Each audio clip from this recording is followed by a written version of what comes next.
नमस्कार दोस्तों, मैं हर्षद कुमार जोशी स्वागत करता हूँ आपका हमारे YouTube चैनल एचएन के रिएक्शन में। दोस्तों, आज मैं फिर से एक नया वीडियो लेकर के आपके समक्ष हाजिर हो गया हूँ।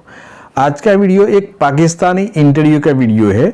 भारत के प्रगति से पाकिस्तान के लोग क्या सोचते हैं, इसके बारे में एक लड़की ने इंटरव्यू लिया है और वो इंटरव्यू अलग अलग व्यक्तियों के पास से लिया है और अलग अलग व्यक्तियों का क्या प्रतिभाव है वो इस वीडियो में आज हम देखने वाले हैं। लेकिन वीडियो देखने से पहले आप हमारी चैनल पे पहली बार आए हो तो चैनल को जरा सब्सक्राइब जरूर कर देने का, और हाँ, वीडियो अच्छा लगे तो वीडियो को लाइक शेयर और कमेंट भी जरूर कर देने का, क्योंकि लाइक शेयर कमेंट करने से हमको वीडियो बनाने में बहुत प्रोत्साहन मिलता है, आनंद मिलता है। और हमारी फैमिली में आप ज्वाइन हो जाते हो तो हमको भी बहुत आनंद मिलता है, क्योंकि भी चलो कोई भी व्यक्ति हमारी फैमिली में ज्वाइन हो सकता है। इसके लिए सिर्फ आपको एक सब्सक्राइब का जो लाल बटन है उस पर प्रेस करना होता है, दूसरा कुछ नहीं करना होता है, और बेल का आइकन दबाने का है बस। तो आप हमारी फैमिली का मेंबर बन जाएंगे तो हमको बहुत आनंद होगा। तो आज का वीडियो हम स्टार्ट करते हैं Pakistani reaction about India. India के बारे में पाकिस्तानी पब्लिक का क्या रिएक्शन होता है वही। तो चलिए स्टार्ट करते हैं आज का video. Sir, Google, Microsoft, Adobe, Pepsi, Nokia, even के ट्विटर के सीईओ भी जो हैं वो इंडियन आ गए हैं। अब आईएमएफ की डिप्टी मैनेजिंग डायरेक्टर की पोजीशन पे भी एक इंडियन इकोनॉमिस्ट आ गई है। क्या वजह है हर जगह इंडिया इंडिया इंडिया ही क्यों हो रहा है? अच्छा सर, ये बताइएगा कि गीता गोपीनाथ जी का नाम सुनकर आपके जहन में क्या आता है? एक तो वो इंडियन है, ये नाम आता है कि इंडियन है, लेकिन मेरे हिसाब से वो काम करेंगी। वो अपने काम को जिस तरह इंडियंस अपने मुल्क में रह के काम करते हैं ना, वो वहाँ आईएमएफ में बैठ के अपने मुल्क को प्रमोट करेंगे। सर, हम देख रहे हैं कि जितनी भी बड़ी बड़ी कंपनीज हैं उन सब में जो है ना वो लोग इंडियंस को प्रेफर करते हैं। क्यों? एक्चुअली सबसे पहले तो हमें एक चीज़ समझ लेनी चाहिए कि इंडियन मार्केट बहुत बड़ी है। तमाम कंट्रीज़ जितनी भी हैं इन द वर्ल्ड, उसको इंडियन मार्केट से बहुत ज़्यादा सरोकार है। तो उन्होंने अपनी इमेज इतनी अच्छी रखी है ना। इमेज अच्छी, देखें, हम आपस में लड़ते हैं, वो लड़ते ज़रूर हैं, लेकिन बाहर अपना इमेज बेहतर बना के रखते हैं, जिसकी वजह से उनको रिस्पॉन्स भी उस तरह से मिलता है। हम अपने ही इमेज को बाहर जाके भी ख़राब करते हैं और यहाँ पर रहते हैं तो हम ख़राब हैं। जैसा कि सर, हम आईएमएफ के मकरूज हैं, हम कर्जा लेते हैं आईएमएफ से, और अब वहाँ पर एक इंडियन आके उस सीट पर ब्राजमान हो गया। क्या लगता है अब हमें कर्जा मिलेगा या नहीं? नहीं, कर्जा मिलेगा। वो प्रोफेशनल लोग होते हैं, उनको इन चीज़ों से गरज नहीं होती किस मुल्क की तरफ जा रहा है या क्या नहीं होता। मेरा नहीं ख्याल, उन्होंने अपनी टर्म्स एंड कंडीशन देखनी होती हैं। अगर आप उनको पूरा कर रहे हैं तो वो आपको देंगे कर्जा, और आप कोशिश करें कि कर्जा ऐसा कम ही लिया कर। वो प्रोफेशनल वे से चलेंगे आपके साथ। They don't care about it that you are Pakistani or you are Sri Lankan or you are Bangladeshi, because that is their job. वो उनकी जॉब है। आने वाले टाइम में हम इंडिया की पोजीशन और स्ट्रॉन्ग होता देख रहे हैं। आने वाले टाइम में क्या, अभी है बहुत स्ट्रॉन्ग है। हमसे उनकी करेंसी बढ़ी है, उनकी मेरे हिसाब से हमसे उनकी जो फौज है, आर्मी है, वो भी हमारी जो है ना वो उनसे नीचे है। अच्छा सर, मेरे आज के प्रोग्राम का सवाल ये है कि गीता गोपीनाथ जो कि आईएमएफ की डिप्टी मैनेजर डायरेक्टर बनने जा रही है 2022 में, आप इसको कैसे देखते हैं सर?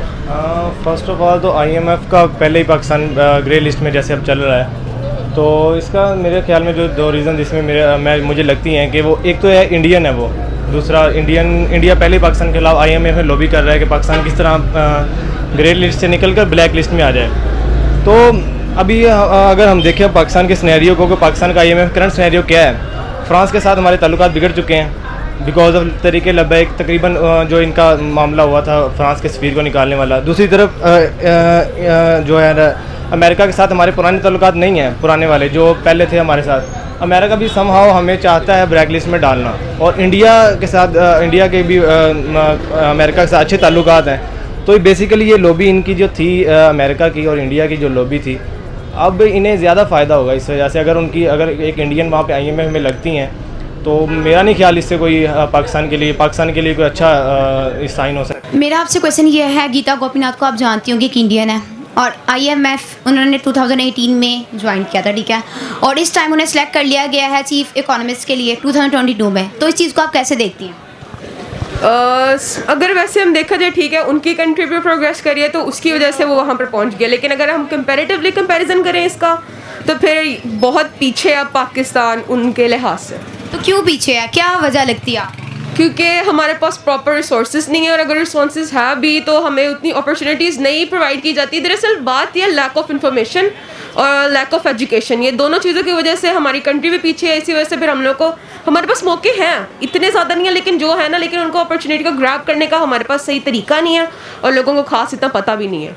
इससे कोई फ़र्क नहीं पड़ने वाला कि वो डिप्टी डायरेक्टर या डिप्टी मैनेजर जो भी आके बैठ गई हैं वो इंडियंस हैं, लेकिन होगा वही जो IMF चाहेगी। उन्होंने भी IMF के रूल्स को फॉलो करना है। तो जितनी भी बड़ी बड़ी पोस्ट है, इंटरनेशनल पोस्ट है, वहाँ पे ज़्यादातर भारत के जो इंडियन बिजनेसमैन हैं वो बैठे हुए हैं, या फिर वहाँ के जो ज़्यादा मतलब हायर पोस्ट पे जो पढ़े लिखे लोग हैं इंडियन ज़्यादा हैं। तो उसकी बेसिक वजह यही है कि इंडिया की जो इकॉनमी है वो बहुत ज़्यादा स्ट्रॉन्ग है और उनके जो बिज़नेस हैं वो बाहर के मुल्कों में बहुत ज़्यादा है। तो बाहर के मुल्क उनको इसलिए वो बाहर के मुल्कों में जाके अपने मुल्क को भी प्रमोट करते हैं और अपने बिज़नेस को भी प्रमोट करते हैं। ये उनके लिए तो बहुत फ़ायदेमंद है, लेकिन हमारे लिए ये बहुत नुकसानमंद है, क्योंकि वो जाहिर सी बात है हमारे खिलाफ हैं। तो सर, अभी कुछ दिन पहले ट्विटर के CEO चेंज हुए हैं और वहाँ पे भी एक इंडियन आगे हैं जिनका नाम पराग अग्रवाल है, और अभी रिसेंटली IMF की डिप्टी मैनेजिंग डायरेक्टर की सीट पर भी एक इंडियन इकोनॉमिस्ट आ गई है।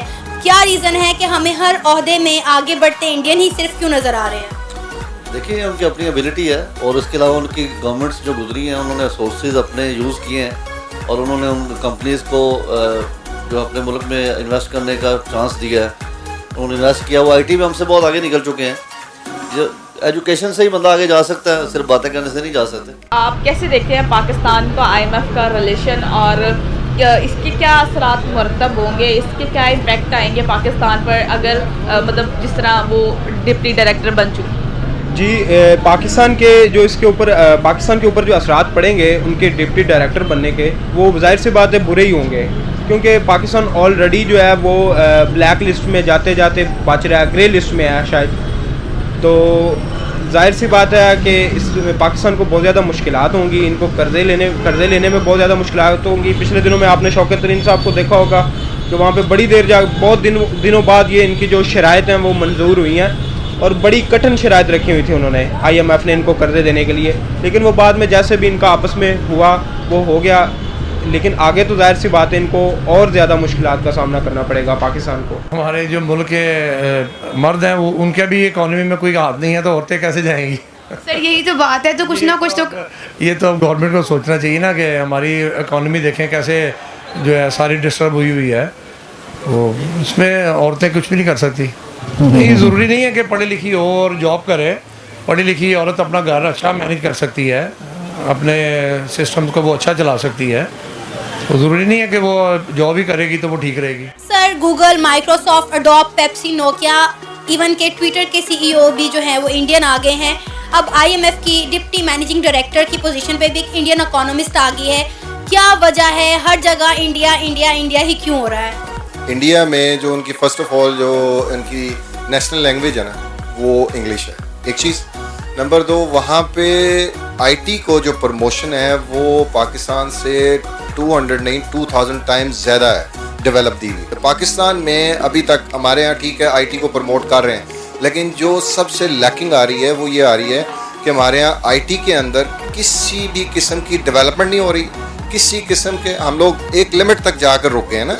अगर हमारे यहाँ पे IT लेवल की हाई लेवल की यूनिवर्सिटीज़ जैसे इंडिया में बनाई हुई हैं, उनका प्रोफेशन है, 90% वहाँ पे लोग जो उनसे हैं वो IT के अंदर हैं, और यही वजह है कि वहाँ जितने भी इस वक्त आप बड़ी कंपनीज में देख रहे हैं तो बिकॉज उनके जो स्किल्स हैं वो 100 times better than Pakistani peoples हैं। सिर्फ और सिर्फ तालीम, और वो हमारे से किसी मामले में भी आगे नहीं है, सिर्फ तालीम के शोबे में वो हमसे आगे हैं। और यही वजह है कि अच्छी पोस्ट, सब बड़ी बड़ी जॉब जो भी उन्हीं को मिलती हैं। मैं फ़ॉरेन में रहता हूँ और मैं गल्फ़ कंट्री में रहता हूँ, मैं जॉब उधर करता हूँ।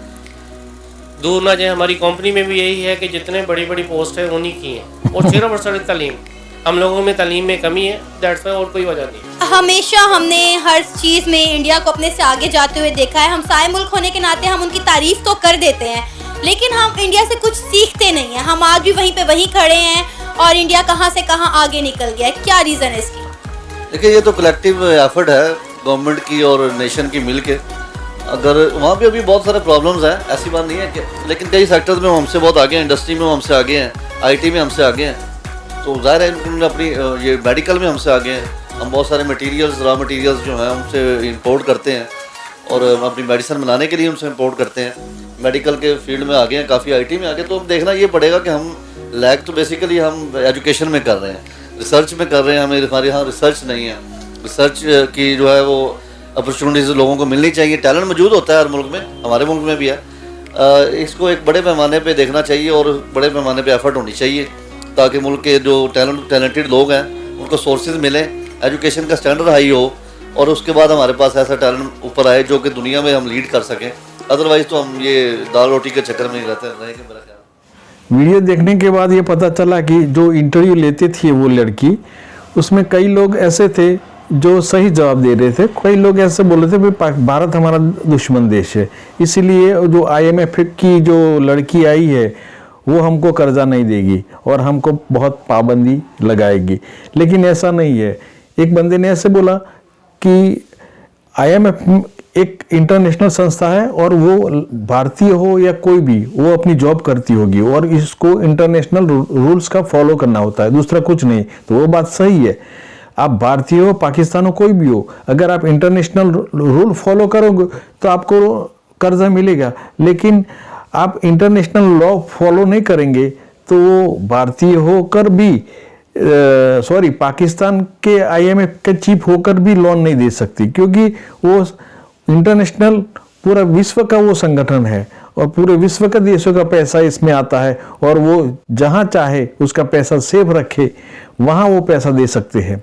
तो और पाकिस्तान में क्यों ग्रे लिस्ट में डाला है वो लोग नहीं जानते, क्योंकि पाकिस्तान में आतंकवाद तो बहुत फल रहा है और इस आतंकवाद ने पूरे विश्व को अनुभव किया है। जैसे कि अमेरिका, फ्रांस, जर्मनी, भारत तो वर्षों से आतंकवाद से पीड़ित है, लेकिन अमेरिका ने 2011 में आतंकवाद का अनुभव किया, तब से वो पाकिस्तान के पीछे पड़ गया।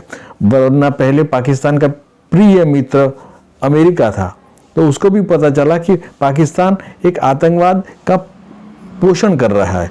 जो बाहर से पैसा आता था IMF से लोन लेकर के वो आतंकवाद को ही देता था और नेता लोग अपने पैसे अपने घर भरते थे, दूसरा कुछ नहीं करते, कुछ डेवलपमेंट नहीं करते थे, कुछ विकास नहीं करते थे। इसी के कारण और भारत के साथ कंपैरिजन करना बिल्कुल मतलब नामुमकिन जैसी बात है, क्योंकि भारत एक बहुत बड़ा देश है और पाकिस्तान एक छोटा इतना देश है। क्योंकि पाकिस्तान जितना देश है उतना तो भारत का एक उत्तर प्रदेश उससे भी बड़ा राज्य है, जो एक मुख्यमंत्री योगी आदित्यनाथ चलाते हैं। तो कंपैरिजन दोनों में तो हो ही नहीं सकता, क्योंकि भारत बहुत बड़ा सभी क्षेत्र में आगे ही रहेगा और भारत में तो विविधता है और भारत में जो शिक्षण मिलता है वो विदेशों में बहुत काम के लिए होता है और भारत पर लोगों को भरोसा है। इसीलिए भारत के लोग विदेशों में ऊंची पोस्ट पर स्थान पाते हैं, क्योंकि भारत में एजुकेशन ऊपर बहुत भार दिया जाता है। जैसे पाकिस्तान में कुछ नहीं होता है, पाकिस्तान में लड़कियों को तो पढ़ने भी नहीं दिया जाता है, वो कैसे बाहर जाती है और कैसे बड़े बड़े पोस्ट पे काम कर सकती है, क्योंकि वहाँ आतंकवाद है, कट्टरवाद है। वो पाकिस्तान के लोग नहीं समझते। 2-4 बंदे ने ऐसे बोला कि भारत IT में बहुत आगे है, लश्कर में बहुत आगे है, लेकिन वो आगे है उसका कारण कि भैया वो हमारे से दुश्मनी करता है, इसीलिए। वैसा नहीं है, भारत किसी का भी दुश्मन नहीं है। और आप इंटरनेशनल फोरम पे जाओ तो कोई आपको वैर भाव से नहीं देखेगा, वो कायदे के नियम से ही देखेगा और कायदे के नियम से ही आपको उसको पैसा देना है तो देगा, नहीं देना है तो नहीं देगा। उसमें उसका एक जॉब है। एक बंदे ने ऐसा बोला कि वो जॉब है, वो सही बोला कि वो अपनी जॉब का नियम से ही आप पाकिस्तान को पैसा देगा। अगर पाकिस्तान अपने नियम फॉलो नहीं करेगा तो पैसा नहीं देगा, जाहिर सी बात है। हम अपने पैसे किसी को देंगे तो हम भी सोचेंगे कि ये पैसा वापस देने वाला है या नहीं है, या फिर हमारा पैसा वो हमारे ऊपर तो गलत इस्तेमाल नहीं करने वाला है। इसी के कारण पाकिस्तान पीछे रह जाता है। वो सोचता नहीं है कि भी हमारी क्या गलतियां हैं। अपने पहले गलतियों पाकिस्तान को सुधारना चाहिए, फिर भारत की कंपैरिजन करना चाहिए। दोस्तों आज का वीडियो कैसा लगा जरा कमेंट करके जरूर बताना। आज की वीडियो में बस इतना ही। वीडियो अच्छा लगे तो चैनल को सब्सक्राइब भी जरूर कर देने का। जय हिंद, जय भारत।